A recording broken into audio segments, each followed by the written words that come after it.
All right.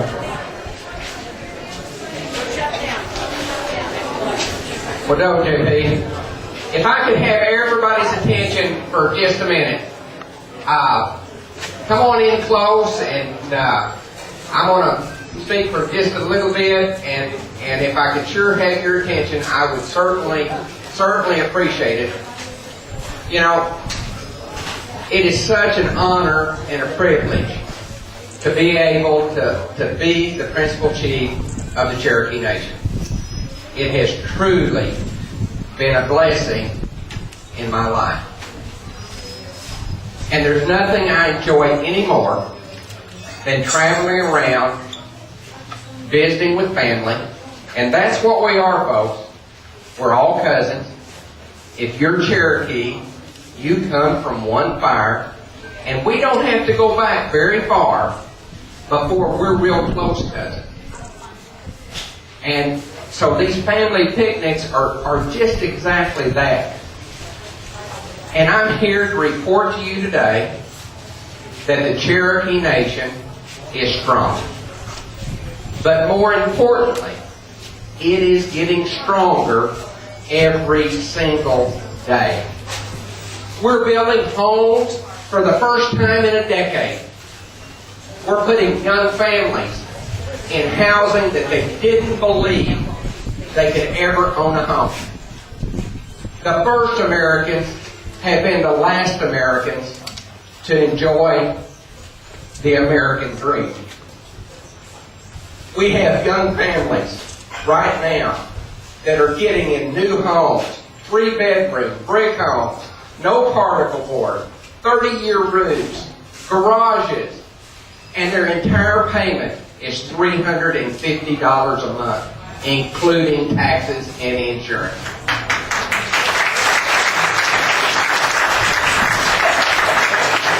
Because of this housing program that we have come up with, this year we're going to build 50 brand new homes for our elders whose homes needed so much repair that we couldn't bring it up to standards for $35,000. 50 families, 50 elders are going to get brand new 3-bedroom brick homes, and they're not going to have to pay a dime.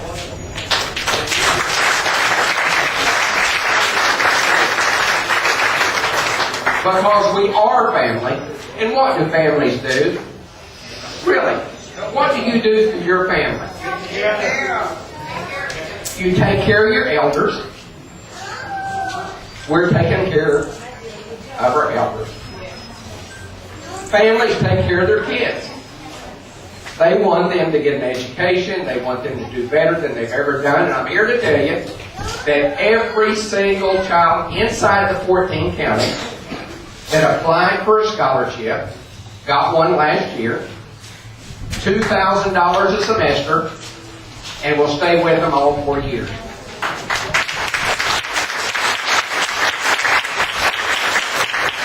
Now I'm here to tell you that we have opened scholarships up to people in your community. Yes, you have. I talked to a young lady yesterday, 40 years old, 2 kids, never thought she would be able to go to college. And she was one of the ladies. She not only got her $2,000 a semester, but she also got her a housing program. So she's moving to Tahlequah from Wichita. And at 40 years old, she's going to get an education to better take care of her family.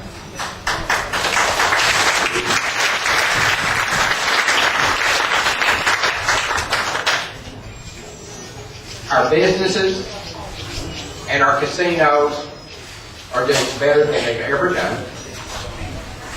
The very first piece of legislation that I was able to sign as principal chief of the Cherokee Nation was a piece of legislation that I proposed as a council member.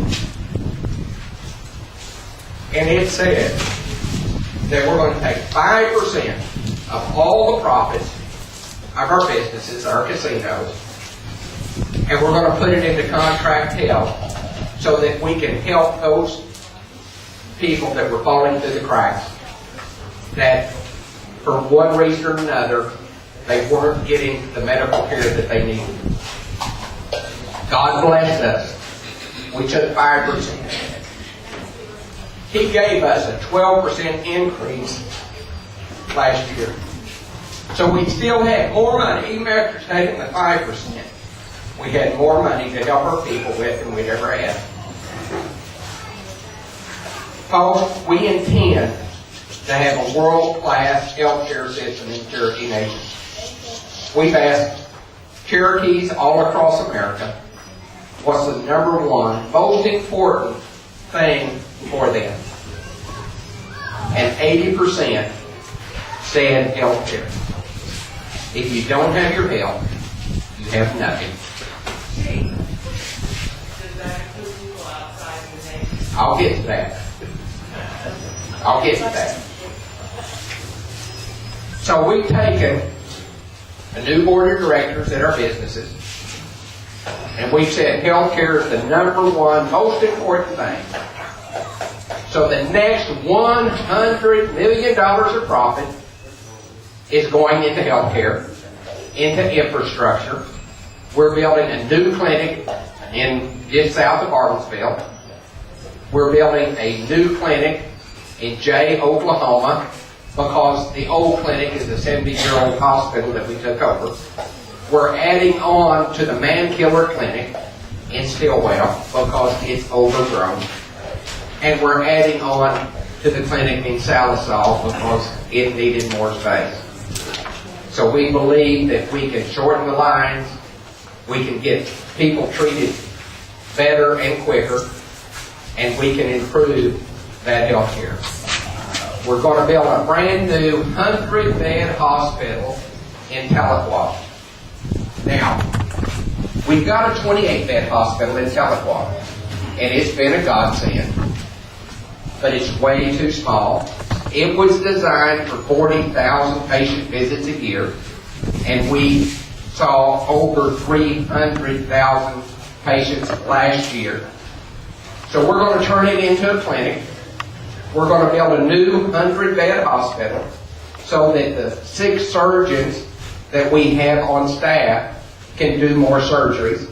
We've got 2 operating rooms now. We need 6 so that we can fully utilize the doctors we're paying for. And I don't care where you live. If we do that service in Hastings Hospital, you can come no matter where you live and get a knee replacement. Get anything that we do in that hospital, you can get that service no matter where you live. So by expanding it, we have an option for Cherokees that are in Kansas City. Yes, ma'am, it is a 5-hour and 30-minute drive to our hospital. But if you don't have another choice, my mother didn't have a choice when she had to drive to Mayo. And it's a whole lot further from Tahlequah to Mayo than it is from Kansas City to Tahlequah. And we intend to have a world-class healthcare system for Cherokees in the Cherokee Nation. Let me finish. We've been working on an insurance, cheap insurance, major medical for our Cherokee citizens that live outside the 14 counties.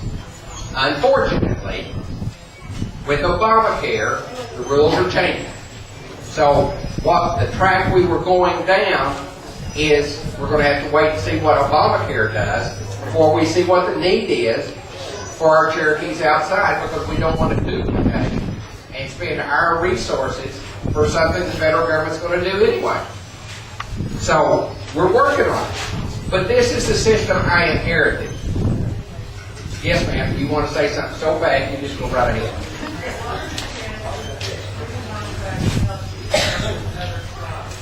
Say that again.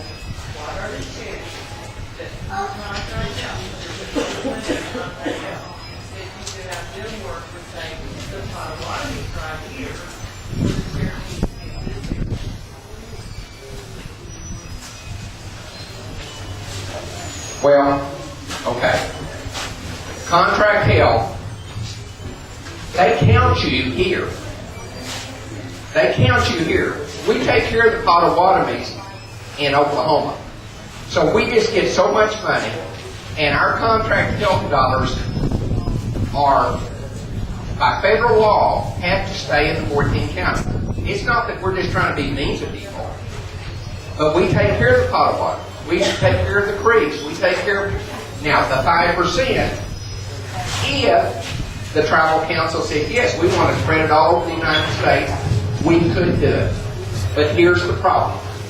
The Cherokee Nation in Oklahoma gets 25, well, they get about half per capita of what the Navajos get in the Phoenix office. And we get about a third per capita of what the Alaska Natives get. So if you really look at our system, they only cover about 25% of our need right there inside the 14 counties of the Cherokee Nation for contract health. The federal government is not keeping up their responsibility and their obligation. But what we have done is we're third-party billing. And so if you have Medicare and we do your surgery, we make money on it, and we use it for more contract health. So right now, I'm here to tell you that 96% of all contract health out of Hastings Hospital is now being covered, but it took our 5%, and it takes all the money we can collect. Now, if God continues to bless us, and we continue to grow our businesses, and let me say something about our other businesses. We increased our other outside businesses by 60% last year. I brought some people in, and we averaged over $1 million a day in 8A contracts with the federal government and other entities outside of gaming. Those profits will be coming in, folks, and we're going to be able to do more than we've ever done before. So, would I like to say that we can do contract health all over the United States? Yes, ma'am, I would. But we got to take baby steps.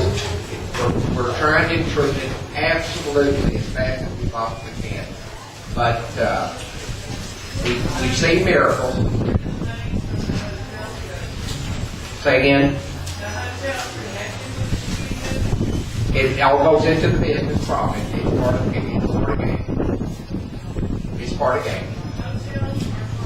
Yes, ma'am. It's a game.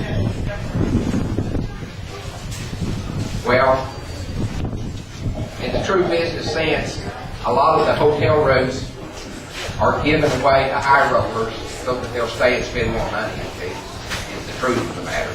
That's why they're interconnected. Do I? Yeah, conference sites as well. We bring them in for that. But here's the point. The entire purpose of the Cherokee Nation is to make the lives of Cherokees better. And the entire purpose of the office as principal chief is to see that that gets done as quick and as fast as it possibly can. So, the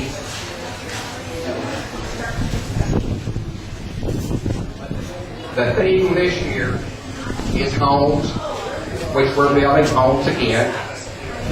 Health, which we're building $100 million worth of infrastructure. And hope. And the hope comes in that we'll continue and we can do better, and we spread scholarships out. I hope healthcare's next. It's not there yet. But you can come into the Cherokee Nation. Yes, ma'am. Yes, ma'am.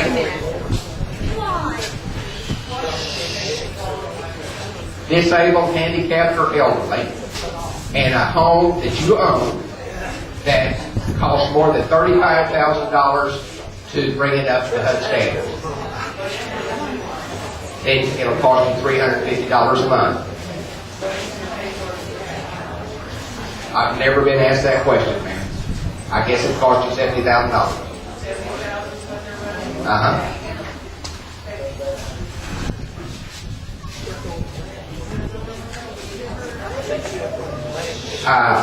Folks, look to our website.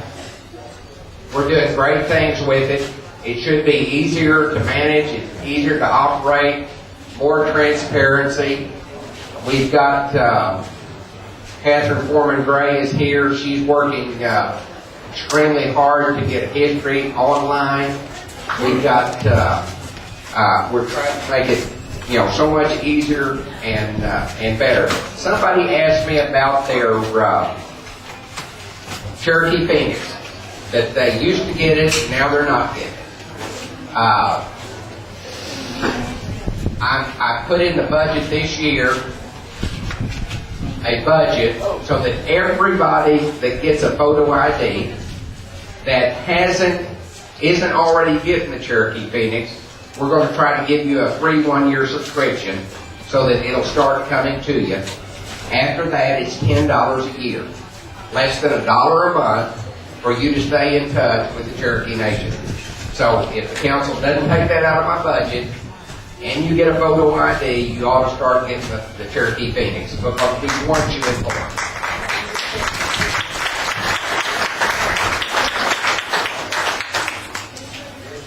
But I want you to know that the strength of the Cherokee Nation are its people, no matter where you live. And for folks to come out to a picnic like this, to have a good time with your cousins, with your family, with tribal officials, just shows that you care and you want to be involved. And that's what really makes us strong, is taking care of each other and believing in each other. And so I'm so proud. But what I vow as Principal Chief is to work tirelessly, passionately, to serve you every single day. God bless each and every one of you. God bless you.